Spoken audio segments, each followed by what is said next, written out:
other's questions, and that one's not working. You're also welcome if you want to just come up here and ask the question, or just talk loudly. So, okay, Adrian has a question. So towards the end, and in a couple of the other questions, you were talking about working together. So my question regards working with allies. You might have seen that Emma Watson made a speech at the UN. Basically, what she gave, this is your formal invitation, men, to come do the work of feminism. And that's all in well. If you follow a blog called Black Girl Dangerous, you'll see that Mia McKenzie made a critique of Emma Watson's speech saying this basically centralizes the feelings of the oppressors. We're saying you need to come and do this work because it affects you too, not because this is damaging and oppressive and injustice and you should be working because this is the right thing to do. So my question is, how do you balance bringing in allies that way? Should making them feel like they have some skin in the game, so to speak, be a work of making them work together? Should we count on, I guess, more of a purity of motive, or just or is that re-inscribing the system of profession if we do allyship wrong? Yeah, and as for any of you who couldn't hear, the question is, how do you bring in allies, and yeah, I'll just address that. And I mean, it's a question that I'm still thinking about. I think partly because so much of the feminism I do is within the context of being a professor. And so I am wanting to speak to a wide group of people. But one of the things that really reverberates to me is to think about privilege in general. And I, as somebody who's white-skinned, need to be willing to challenge my own privilege and make actual sacrifices, whether it's good for me or not. And I feel the same thing about feminism. So while I believe that it's going to make the world better and my life better, actually, for me to challenge racism, even if that's not the case, I need to do that. So in a situation, there might be particular situations that it's actually going to be a pain in the ass for me to do that. And I don't really feel like it. Too bad. Because I get to inhabit privilege, and so I need to challenge that privilege. And I think it's the same thing with men. Because, yeah, it's a pain in the ass to have to challenge patriarchy. And sometimes it's going to be inconvenient to do that. And I think that men need to do that even when it is inconvenient. And the hardest part is it's going to mean relinquishing privilege. And it's a lot easier to say, I support you, than it is to say, I'm going to relinquish some of my own privilege so you can share the world too. The other day I was talking to my mom about the rape culture in the 70s and 80s compared to now, and how it basically hasn't changed. And in your opinion, what are ways to change that, to take action about that, to actually make significant changes? Because people have been trying for years and it hasn't really made any difference. So what are ways that you believe would change that? Yeah, the question is, what are ways that I believe could change rape culture? And I think that there's multiple things. I mean, one thing, again, speaking as a college professor, and as many of you probably know, there's ample evidence that colleges are not taking reports of sexual assaults and rape seriously, that we absolutely have to demand, any of us who work on colleges, find out what is our administration doing in terms of sexual assault. What is their policies? What procedures do they have in place? That's a start. We need to look at this as a policy level. If rather than saying things like, well, we have escort, for women on campus that they can get from point A to point B at night, maybe we need to look at what are our policies, why are men allowed to roam around and engage in activities that are going to be dangerous for women. Why is it always the idea, if it's dangerous for women, they should stay home while men are allowed to go out and do what they want? We should cover ourselves up and stay home and be fearful, where they can go out and engage in whatever activity they want. So I think it's looking at, for that is one I really believe a lot of policy changes need to happen. Laws that are stricter about how we punish rape, making rape kits more available, testing rape. There's a huge backlog in what we do in terms of when police departments even have rape kits, they're not testing them soon enough, so sometimes years can go by before they figure out who the rapist is. We need to insist social pressure, and that's also getting back to men. That's something men can do, and men can probably do that with more authority than women. Because one, in general, you have more authority in a patriarchy, and if you speak up about it, people are going to listen more. Because otherwise, rape itself is looked at as a woman's problem, and as a culture, we generally hate women, so we don't really care that much if they're getting raped. And you can say, oh, I'm overspeaking it, but if we did care, why do we let it happen?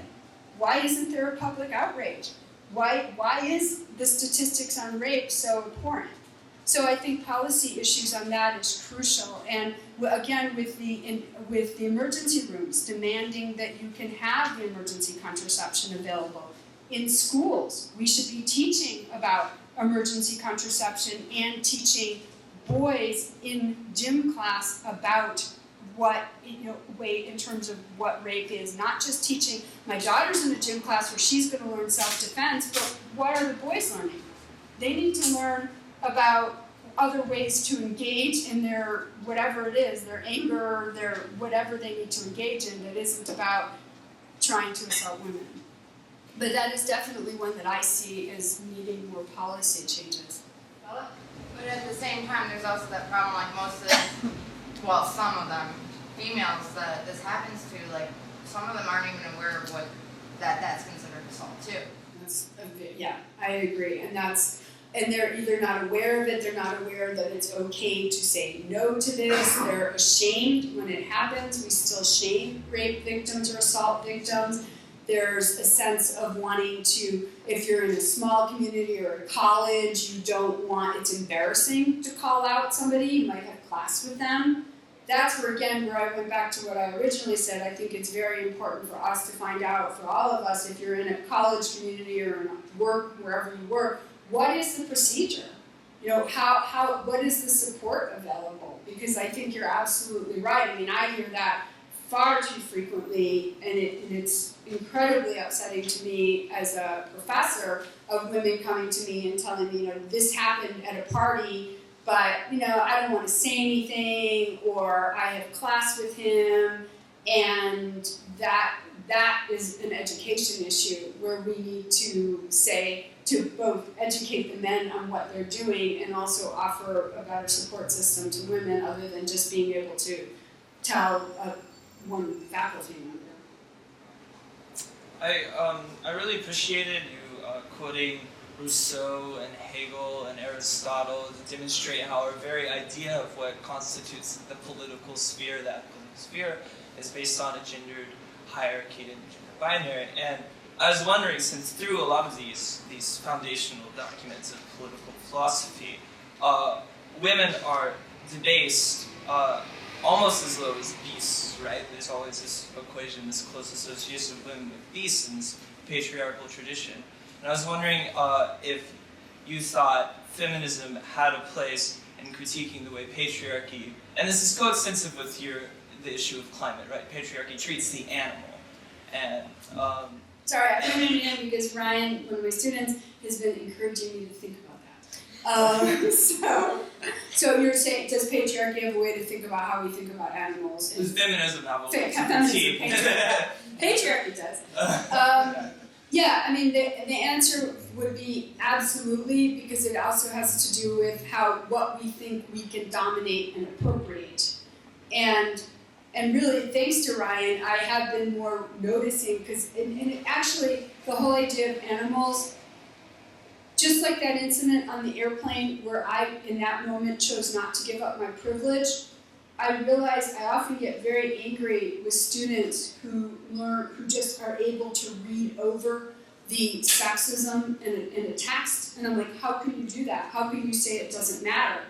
And then I started realizing how I read over all the things said about animals in the text.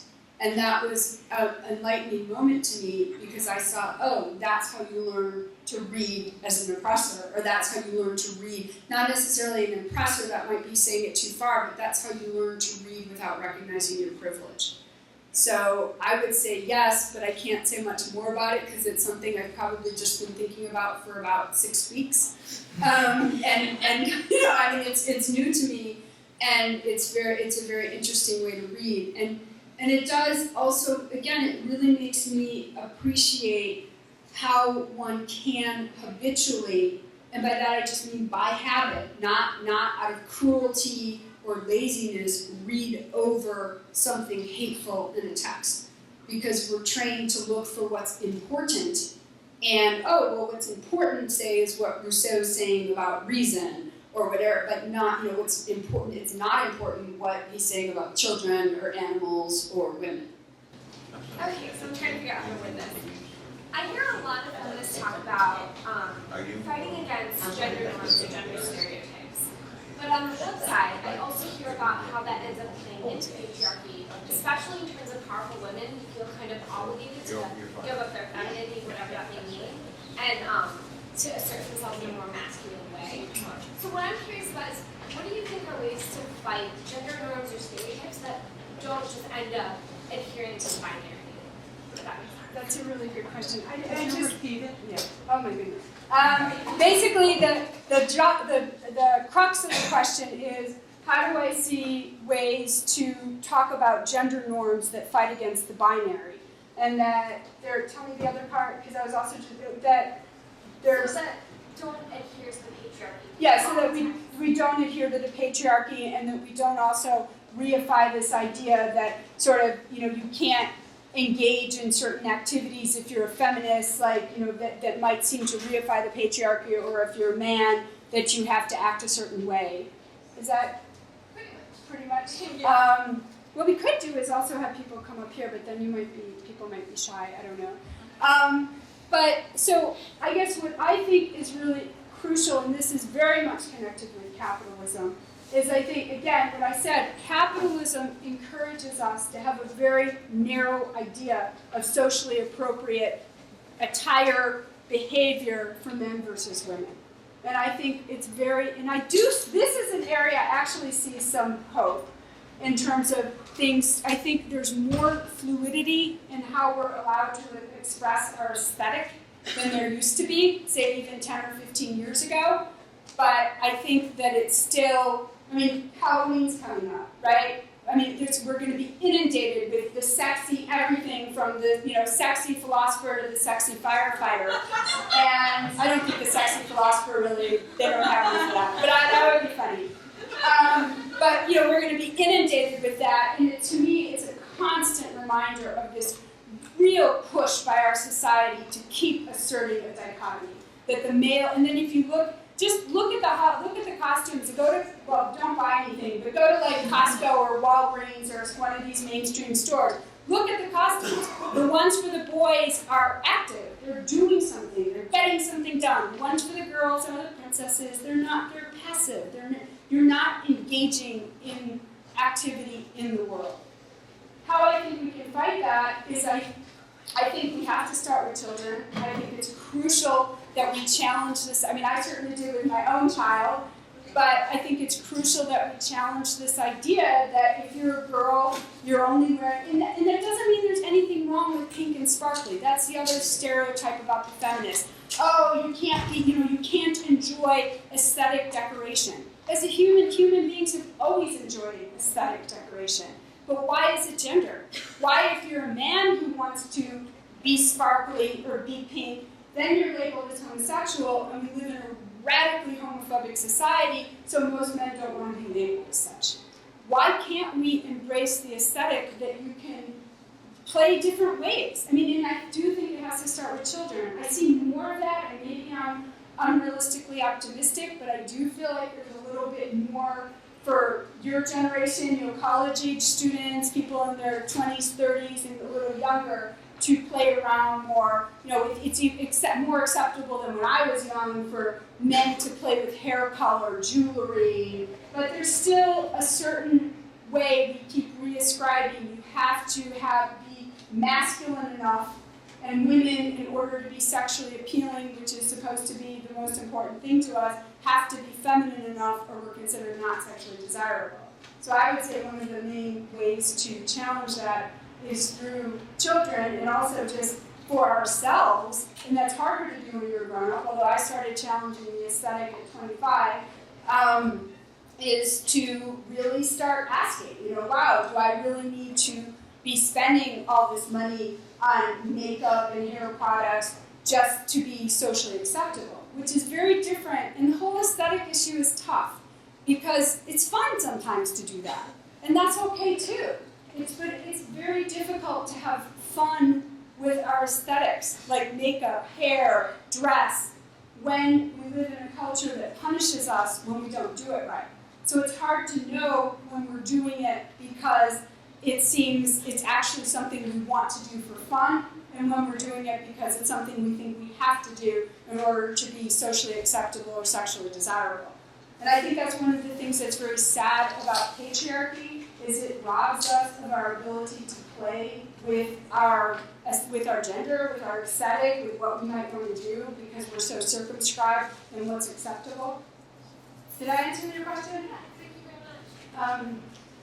Yes. Kind of on that same topic, I feel like if you go a little overboard, you're also patronized for it. For example, if a girl puts on too much makeup or she dresses a little too scantily, she's slut-shamed. Right.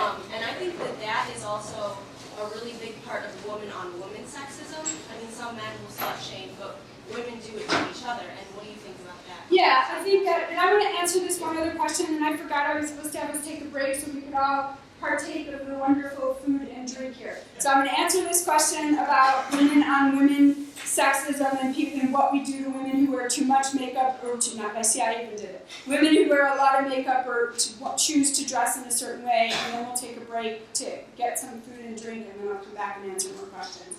But I think, first of all, the woman-on-woman, feminism and being misogynist, I think it's usually done by men to women, but women are absolutely attack each other. And one of the aspects about living in a patriarchal society is what women are doing is competing to be objects. And we're trained from very, very early on to be the best object. And I want to be picked. I want to be the prettiest object because that's my value, is how much of an object. So we're trained to kind of size each other up. Who's going to be the better object? And I think one of the aspects of living within an oppressive system is we don't see each other as sisters, as working together. We see each other as competition for a man.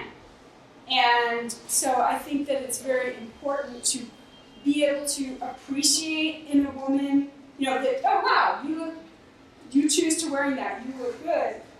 But again, I think it's a really dicey decision, because not to look good, but even though, I've not been wearing makeup for 25 years, to this day, I still am not sure if I think I look better with it or without it. It's very hard when you grow up in a society where I watch my daughter do YouTube videos on how to learn how to do her makeup, to learn how to do her hair. She knows I'm not going to teach her, or my husband. But it's very hard. That's a mastery. It's a skill women learn to master. So it's hard. One, it's hard to just voluntarily say, I'm not going to do that anymore. It's also hard to know, is this something that I really want to do, or is it something I feel like I need to do? And I think it's also something, one of the things I often ask myself, well then if it's just something that we think looks better on humans, well why don't men wear makeup? Why don't we allow them to play with it? And one of the things I used to tell my daughter, I've given up, but is that I'll let you wear makeup and play with it when the boys in your class do. Because I think that makeup is fun. It's fun to play with it. Why shouldn't it be? Why shouldn't we want to do things with our hair and do things with our outfits? But when it's compelled by one group, it's hard to make it playful, and I think that's what makes it difficult. Dave, is that you, David? Yeah. Yeah. It's a really interesting discussion. It's an issue, though, and I've been thinking about it a long time. This question of masculine identity. What does it mean? And I'm thinking about it in terms of what it meant when I was growing up versus what it means today. Because one of the things that struck me when I was first reading the feminist literature was Carol Gilligan and Nell Noddings pointing out that really rung true to me at the time. Feminine identity is formed positively. You grow up, your mother is taking care of you. You know what women do. Or for guys, you know what men do. Your dad goes out of the house, he comes back, and who knows what men do. But masculine identity gets formed negatively. What it means to be a boy growing up, it means not being feminine. Right. You know, not being a woman. Not being a woman. Any of those, that's, negative. So what did it mean to be a man? Well, there were a lot of things that were masculine. Like you were going to go out and be the breadwinner. You were the one that was going to get drafted and go to war. We didn't have to do that. Even the hunting thing you were talking about, I was thinking about that. Only guys went hunting. But we always grew up with this notion of buck fever was a legend. Like the first time you had to kill a deer, you didn't want to do it. You panicked. You didn't want to kill it. But you had to get over that, and then push through, those kind of things. And of course, we were smarter than women. Dad, God, I know why. Obviously, I was smarter, so I thought at the time, So you had those ways of identifying, as masculine. Whereas now, all of that. So much of that's been called into question. No, women are working too. What does it mean to be a man? I think about that for my students. What does it mean to be a man? And that's why I'm wondering if the sexual dimension. So, for example, that kind of violence against women with I don't think that was part of. That would have been considered awful. Whereas now. Because you're supposed to be a protector back then. Yeah, exactly. Whereas now. So I don't even quite know what the question is. Well, you're asking me what does it mean to be a man. Yeah, Let me tell you. Yeah, okay. And I don't really have the answer. But that's what does that mean? absolutely. I think that the fact that you asked that question, that goes back to your question about being an ally. I think that's, again, where you're no longer an ally, but you're a feminist activist, is when, as a man, you really genuinely question what does it mean to be a man? And how do I express and articulate my masculinity in a way that's not dominating? And I think, we hear often a lot, the mainstream media likes to talk about this crisis in masculinity. And I think to some extent they're right. I think the way they focus on it is incorrect. But I think there is a crisis in masculinity because as we try to not define manhood as breadwinner, as you're killing your deer and you're being protective of the woman, it's very unclear what we're replacing that with. And one of the things, for those of you who've taken fem theories, there's more literature now that we read. It's like kind of exploring what is masculinity. And I have to say, as a feminist, and one of the things I mentioned in my talk was I truly believe that men nurturing and parenting and taking care of children, whether it's parent or just taking care of children, is absolutely a crucial step in feminism. Because as you said, David, Carol Gilligan, Nancy Chodorow, so much of early feminist theory talks about that masculinity is boys learn that the man is absent and the woman is the one who's there nurturing. We absolutely need to encourage more and more that the men are there nurturing too. And I think that is, to me, a sign of hope, because I see that much more. Even like 10 years ago, it was unthinkable that you'd have like the man with the baby Bjorn on, with the baby. And now it's, well, not 10 years ago, because you were one, Joel. So like 14 years ago. But it's much more common now. And I think that idea to allow, and this isn't just me trying to encourage men to do something I secretly think is bad for them, but I want them to challenge patriarchy. I truly believe feminism is crucial for men so that they can express more aspects of their humanity. What's defined as traditional masculinity in our culture is a very truncated way of being. And it doesn't allow for a full expression, even just an aesthetic expression. Why the hell, you have to wear these very kind of boring clothing. You can't play with your hair. You can't be flamboyant. That's very truncated. Nurturing, gentleness, all of these things, and I think those are aspects of where I truly believe feminism opens up possibilities for how men can express aspects of themselves, but it takes courage. And again, that's where you move from just sort of passive ally, I don't hate women, I'm not going to kill them, to active, I really want to embrace feminism and change things, is I think it's important for men to have the courage to express more aspects of their own masculinity and to stand up for other men who do that, because you will be mocked for it. Because it's very important in our culture to reify this gender binary. So men who challenge it are mocked, and I think if other men can support them, then we begin to open up more possibilities. But I think starting with nurturing children, whether they're your own, somebody else's, be like even this silly idea in our culture where people are often afraid to have male babysitters because we associate men with children as being pedophiles. That's a hideous idea. I mean, it's hideous that our association of men as nurturers is that they're somehow only interested in it because they want to sexually abuse a child. So the idea, when we had our baby, I often had Shimer students babysit, and we would try to get mostly have male students babysit, just because we both thought it was very important for our daughter to grow up in a world that, wow, men are nurturers. So, I don't know. Hopefully that answered this question, but he left. I'm going to start with a statement. I raised my children almost 40 years ago. Well, these are popular. Most of the grief came from other women. Well, not other women, but women in general. My question is, isn't the term feminism as incorrect as mankind?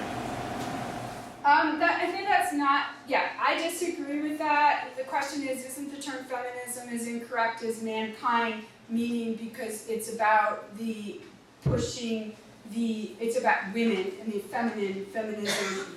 I think it's very important to not have the term humanism, because I think until we have the idea that humans are women and men, and that we've accepted the idea that women are fully human, if we push for the idea of humanism, women are going to get eclipsed. And I think that ultimately, I would like to not need the term feminism, but I don't think that it in itself is just a empowering of just women, as I said repeatedly in the talk. And I also think the idea that you said that it was the women who are giving you a hard time for raising your children, I think that's also something that's not uncommon in the patriarchy, is women are taught to protect the limited roles they have, and they don't want to necessarily share them. So I was thinking, and I guess the problem with kids at least my age is we're taught in school that we rarely ever talk about feminism, but when it is, they just kind of tell us that we are way better than we were before. We never talk about the current issues, and so no one ever everyone's like, oh yeah, well now we get we can work and we're but no one ever thinks of things where girls in my school where it was a homecoming where no girls are allowed to ask guys. Guys have to ask girls, and if you asked a guy, he was like, why'd you do that? You're really weird, and there's only one day of the year during turnabout when girls are allowed to ask guys. And I was wondering I hate that they still even have that turnabout. Yeah, it's something about especially empowering girls. If you're allowed to ask guys now, when it really just makes me feel uncomfortable, why can't I ask a guy any day of the year?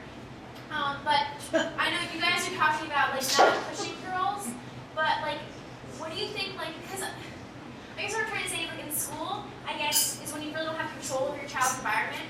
Really, I know you can talk to teachers and stuff, but at the end of the day, the school is full of kids and they have their own ideas and they're going to talk to your kids and so do you think that in school there should be some sort of feminist class at every...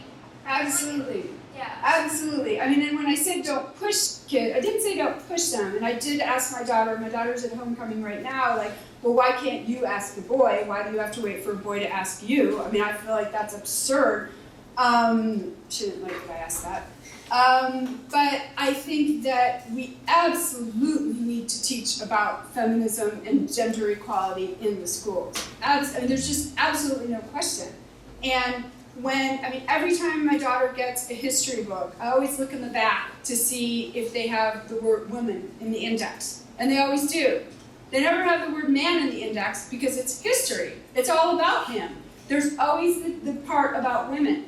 And until in school we're teaching, your history text no longer needs to have an index listing of women, that's when we are actually teaching girls that they are full participants in this world. Yeah. But I think that everything we do in school mirrors to girls that they aren't. I mean, yeah, okay, woohoo, you get to work now, yay for you. I mean, as Eric said, I mean, that's because of capitalism, you're gonna have to work if you wanna survive, but there aren't gonna be any jobs anyway. But I think that the issue we're not teaching is we're not teaching girls and boys to see the world a world that's created by women and men. We still are teaching the great men. We're still having history is the history of wars. It's the history of conquest. It's the history of rulership.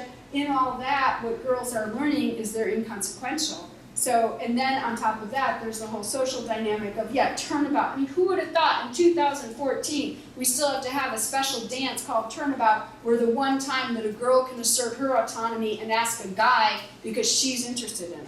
As long as we have this basic idea that the girl waits around for the guy to ask her, it's still every time it's reinscribing this idea that you're the object waiting to get chosen. Yeah, and then I'll never forget freshman year we had a video, and it was like the top 100 most important people of all history. And I think there was about one or two women, and their importance to history was supporting their husband. And there were like two random presidential wives, and they were such great wives, and they raised such good families, and they supported their husbands on campaigns, and they were pretty in pictures. Right. And that's what we learned, and it was on tests, and it was just so upsetting that that's what we're being taught, that's what women can do. That's the best thing that they can do in history. They can just sit there and stand look pretty next to their husbands. Right. And that's again where I think that we have to change curriculum. I mean, you're only 15 years old. I mean, this isn't like you're talking, right, you're 50, I mean, this isn't like something that happened 40 years ago. So you're 15 years old. My daughter's learning the same thing, that we're still teaching that the important people in history are men. And then we think that we've reached any kind of gender parity. So absolutely we have to change what we teach. How can you fix this? Because get on the school board, go to talk to those teachers, suggest curriculum. Oh, I'm sorry, go ahead. Those are just examples. Those are examples of what the grown-ups can do. What can the girls do?